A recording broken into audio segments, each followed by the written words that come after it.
السلام عليكم ورحمة الله وبركاته. الحمد لله وحده الصلاة والسلام على أشرف رسول الله أما بعد. أعوذ بالله من الشيطان الرجيم.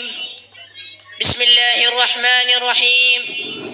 يا أيها الناس إنا خلقناكم من ذكر وأنثى وجعلناكم شعوبا وقبائل لتعارفوا إن أكرمكم عند الله أتقاكم إن الله عليم خبير. വേദിയിലും സദസ്സിലും സോഷ്യൽ മീഡിയയിലൂടെയും എന്നെ കേൾക്കുന്നവർക്ക് വിശുദ്ധ ഇസ്ലാമിന്റെ വിപ്ലവാഭിവാദ്യങ്ങൾ നേരുന്നു. മഹാനായ പ്രവാചകൻ മുഹമ്മദ് മുസ്തഫ സല്ലല്ലാഹു അലൈഹി വസല്ലമയുടെ ജന്മദിനാശംസകൾ നേരുന്നു. എനിക്ക് അനുവദിക്കപ്പെട്ട ചുരുങ്ങിയ സമയം തെറ്റിദ്ധരിച്ച മദ്രസ പ്രസ്ഥാനങ്ങളും പ്രവാചക അധ്യാപനങ്ങളും എന്ന വിഷയത്തിലൂടെ കടന്നു പോവാനാണ് ഞാൻ ആഗ്രഹിക്കുന്നത്. ഓരോ പ്രവാചകന്മാരും അതാത് കാലഘട്ടങ്ങളിലേക്കാണ് നിയോഗിക്കപ്പെട്ടതെങ്കിൽ മുഹമ്മദ് നബി സല്ലല്ലാഹു അലൈഹി വസല്ലം വമാ അർസൽനാക ഇല്ലാ കാഫത്തൻ ലിന്നാസ്, മനുഷ്യർക്കാകമാനം കാരുണ്യമായി കൊണ്ടല്ലാതെ അങ്ങയെ നാം അയച്ചിട്ടില്ലെന്ന് വിശുദ്ധ ഖുർആൻ. പള്ളിക്കുള്ളിൽ മാത്രം ഒതുങ്ങിയിരുന്ന പ്രവാചകനായിരുന്നില്ല. കാനൽ ഖുർആൻ യംശി അലൽ അർദ്, ഭൂമിയിലൂടെ നടക്കുന്ന ഖുർആനായിരുന്നു മുഹമ്മദ് നബി സല്ലല്ലാഹു അലൈഹി വസല്ലം. രാഷ്ട്രീയ സാമൂഹിക മണ്ഡലങ്ങളിൽ ശ്രദ്ധിക്കുന്ന രാഷ്ട്രത്തിന്റെ ഭരണാധികാരിയായതിനാൽ പ്രജകളുടെ ആരോഗ്യവും സാമൂഹിക സുരക്ഷയും ഭരണാധികാരിയുടെ ലക്ഷ്യമാണ്. അതിനാൽ ആ പ്രവാചകൻ ഓതി കേൾപ്പിച്ചു, യാ അയ്യുഹല്ലദീന ആമനൂ ഇന്നമൽ ഖംറു വൽ മൈസറു വൽ അൻസാബു വൽ അസ്ലാമു റിജ്സും മിൻ അമലി ശൈത്താൻ ഫജ്തനിബൂ ലഅല്ലക്കും തുഫ്ലിഹൂൻ. മദ്യവും ചൂതാട്ടവും തുടങ്ങിയ എല്ലാ തിന്മകളും പൈശാചികമാണ്, അതിലേക്ക് നിങ്ങൾ അടുക്കരുതെന്ന്. അത് തന്നെയാണ് ഈ മദ്രസയിലൂടെയും ഞങ്ങളെ പഠിപ്പിക്കുന്നത്. വിദ്യാലയം വിട്ട് പുറത്തിറങ്ങിയാൽ സിന്തറ്റിക് ലഹരിയുടെ മാഫിയ നമ്മെ കാത്തിരിക്കുകയാണ്. ഇവിടെയാണ് മദ്രസ മൂല്യങ്ങൾ ജീവിതത്തിൽ ചോർന്നു പോകാതെ നാം ശ്രദ്ധിക്കേണ്ടത്. അയൽവാസികളോട് എങ്ങനെ പെരുമാറണമെന്ന് മദ്രസയിലൂടെ ഞങ്ങൾ പഠിക്കുന്നു. അക്രിം ജാറക വലൗ കാന കാഫിറ, നിന്റെ അയൽവാസിൻ്റെതല്ലാത്ത വിശ്വാസിയാണെങ്കിൽ പോലും നീ അവരോട് മാന്യമായി പെരുമാറണമെന്നും ആദരിക്കുകയും ബഹുമാനിക്കുകയും ചെയ്യണമെന്നും പ്രവാചക അധ്യാപനമായി ഞങ്ങൾ പഠിക്കുന്നു.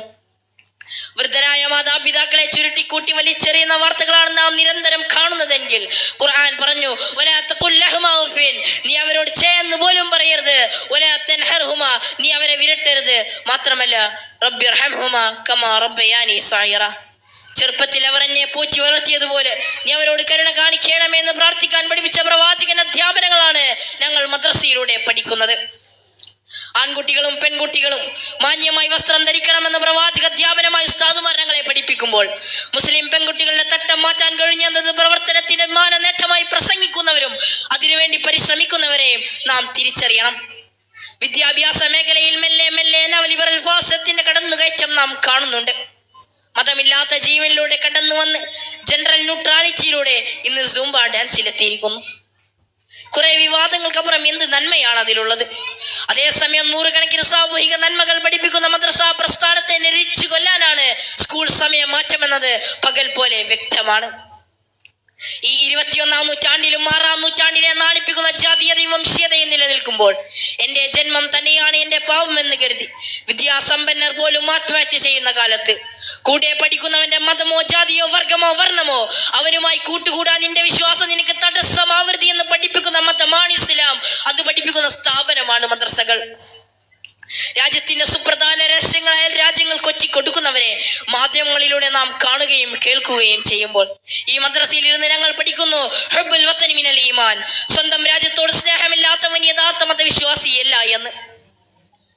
അങ്ങനെയുള്ളവരെ ഇഷ്ടമുള്ള ഭക്ഷണം കഴിച്ചാൽ അടിച്ചു കൊല്ലുന്നു, ഇഷ്ടമുള്ള വസ്ത്രം ധരിച്ചാൽ ഭ്രഷ്ട് കൽപ്പിക്കുന്നു. പാവപ്പെട്ടവന്റെ കുളിയിൽ നേരെ ബുൾഡോസർ കൊണ്ട് ഭരണകൂടം ഭീകരത സൃഷ്ടിക്കുമ്പോൾ മനുഷ്യ സ്നേഹത്തിന്റെ 6-ാം നൂറ്റാണ്ടിലെ ഒരു ചെറിയ ചരിത്രം പറഞ്ഞ് ഞാൻ അവസാനിപ്പിക്കാം. ആരാണ് ബിലാൽ റളിയല്ലാഹു അൻഹു?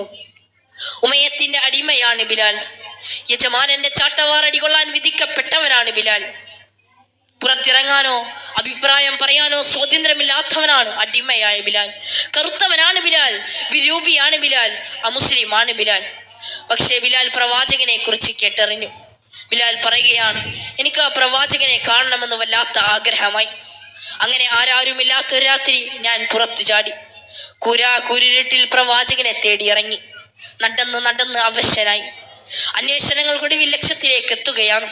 ഈന്തപ്പന ഓല കൊണ്ടുണ്ടാക്കിയ കുടിലിന്റെ വിടവിലൂടെ അരണ്ട വെളിച്ചം പുറത്തേക്ക് വരുന്നുണ്ട്. ഞാൻ അവിടെ നിന്ന് ചെറിയ ശബ്ദമുണ്ടാക്കി. അകത്തു നിന്നും ആരാണെന്ന ചോദ്യം ഉയർന്നു. ഉമ്മയത്തിന്റെ അടിമയായ ബിലാലാണേ. അകത്തേക്ക് വരൂ എന്ന ആജ്ഞ വന്നു. ഈന്തപ്പനയുടെ വാതിൽ മെല്ലെ തള്ളി തുറന്ന് ഞാൻ അകത്തേക്ക് കടന്നു. എന്നെ കണ്ടതും നിലത്തിരിക്കുകയായിരുന്ന പ്രവാചകൻ എഴുന്നേറ്റ് നിന്നു. മാത്രമല്ല, എന്റെ വിയർപ്പിന്റെ ഗന്ധവും ഒട്ടകങ്ങൾക്കിടയിൽ താമസിച്ചതിന്റെ ദുർഗന്ധവും വകവെക്കാതെ പ്രവാചകൻ എന്നെ നെഞ്ചോട് നെഞ്ച് ചേർത്തി അണച്ചു പിടിച്ചു. പിന്നീട് ഒരിക്കൽ ബിലാൽ പറയുന്നുണ്ട്, ജീവിതത്തിൽ ആദ്യമായാണ് ഒരാൾ എന്നെ ചേർത്ത് പിടിക്കുന്നതെന്ന്. മനുഷ്യനെ സ്നേഹിക്കാൻ ജാതിയോ മതമോ മറ്റൊന്നും തടസ്സമാവരുത് എന്നാണ് പ്രവാചകനിലൂടെ നാം പഠിക്കുന്ന പാഠം.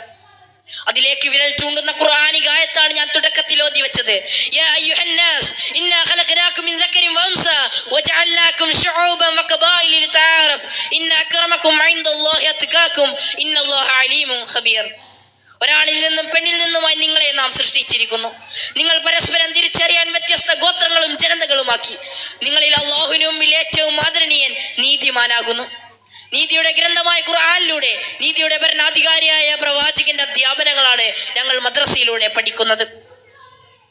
അറിയാനും അന്വേഷിക്കാനും മദ്രസയുടെ വാതായനങ്ങൾ നിങ്ങളെ സ്വാഗതം ചെയ്യുകയാണ് എന്ന് ഓർമ്മപ്പെടുത്തി എന്നെ കേട്ട എല്ലാവർക്കും പ്രവാചക ജന്മദിനാശംസകൾ നേർന്നുകൊണ്ട് ലോകത്ത് മനുഷ്യർക്കിടയിൽ സമാധാനം ഉണ്ടാവട്ടെ എന്ന പ്രാർത്ഥനയോടെ ഞാൻ നിർത്തുന്നു. വാഖിറു ദഅവാനാ അൽഹംദുലില്ലാഹി റബ്ബിൽ ആലമീൻ. അസ്സലാമു അലൈക്കും വറഹ്മത്തുള്ളാഹി